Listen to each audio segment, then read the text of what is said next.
Guys, welcome back to Ivana We Didn't Ask, and I am your host, Ivana. Guys, I'm working on getting people on here, okay? I promise. I know people want to be in here because we can talk. But for now, it's going to be me, so bear with me, please. I wanted to talk about this subject, or at least this misinterpretation of a word. For a while, but I think I wanted to get I feel like I've had a good understanding of it, but I think now I see it more and more where it's being misused, and it is trauma bonding. And I've heard it I know I've had conversations about it, and I've heard it in other conversations of like, oh yeah, we just trauma bonded. It's not what you think. It's not what you think, but I get where you're coming from. You've bonded over trauma. Oh yeah, me and this girl just hit it off because we bonded over trauma. Or, I got really close to this guy and I bonded over trauma with him. But the real trauma bond is actually, I want to say that I've been in a trauma bond, like based on like the points that it gives, because it really is just in abusive relationships. People, like I said, think that trauma bonding is connecting with somebody through trauma. Like, oh, you share a bad experience, but it's really just y'all being vulnerable to each other. You know what I'm saying? And of course I got my notes, guys, because I'm not going to ramble. I mean, I'm going to ramble, but I have something, okay?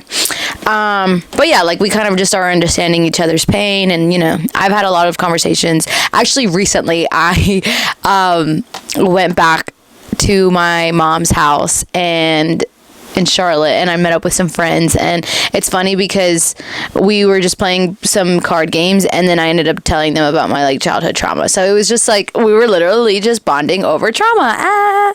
But that's not trauma bonding, right?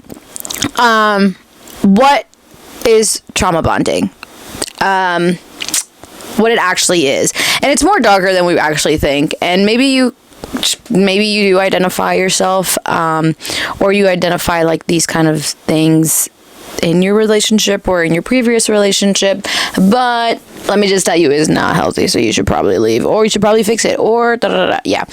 But it's actually like a psychological term. And I work with survivors of sex trafficking, and it's something that you kind of see. It's how you manipulate people. It's how abusers literally even manipulate their victims, the person that they just want to control. And it's just a constant cycle of harm. It's a constant cycle of fear or stress that they put on this person. Rewards, right? And then relief, and the cycle repeats. So it's just legitimately just messing with your nervous system.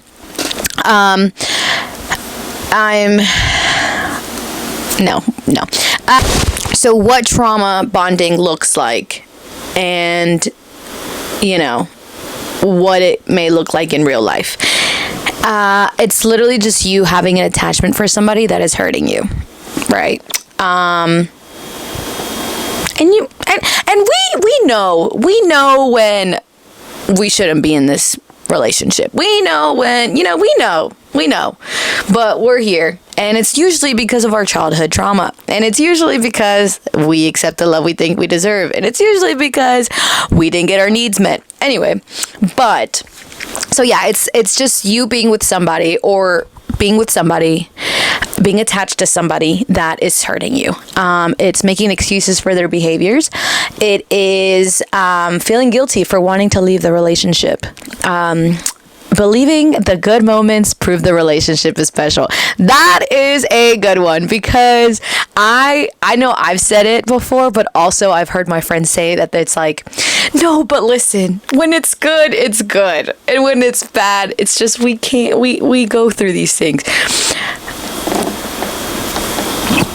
Anyway, feeling like, actually, this might be my second favorite or my top favorite. Feeling like no one else understands the connection. You don't get it. You don't get it, okay?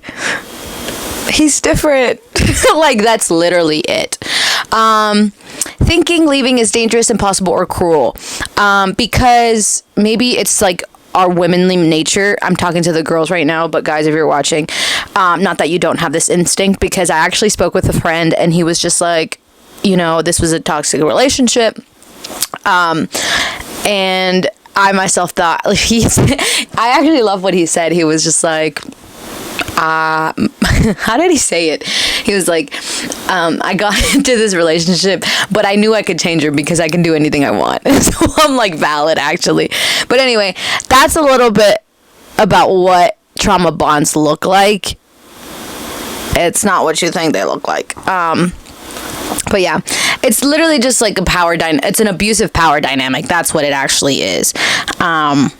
And unfortunately, we've somewhat normalized it. Like I said, like I've heard myself say these things and I've heard my friends say these things. So it's just like, we say it because, you just know. You know what I'm talking about. Y'all know what I'm talking about.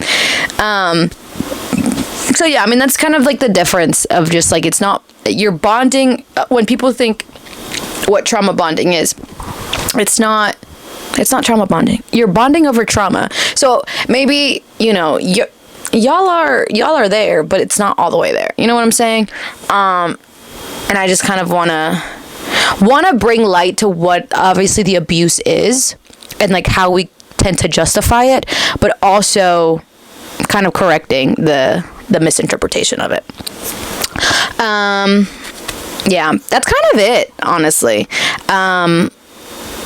But I think it's also just trying to bring awareness to it because it's our own brain adapting to survival mode, if that makes sense.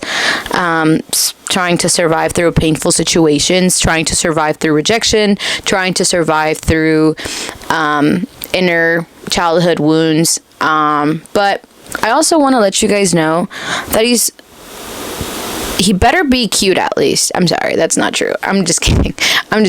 But seriously, I think awareness saves lives. And I have seen this in too many cycles, whether it is the woman as the abuser or the man as the abuser.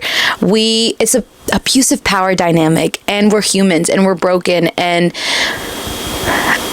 power hungry, right? And maybe you're not trying to, but it just tends to happen, and it's a thing, and we should just be aware of it.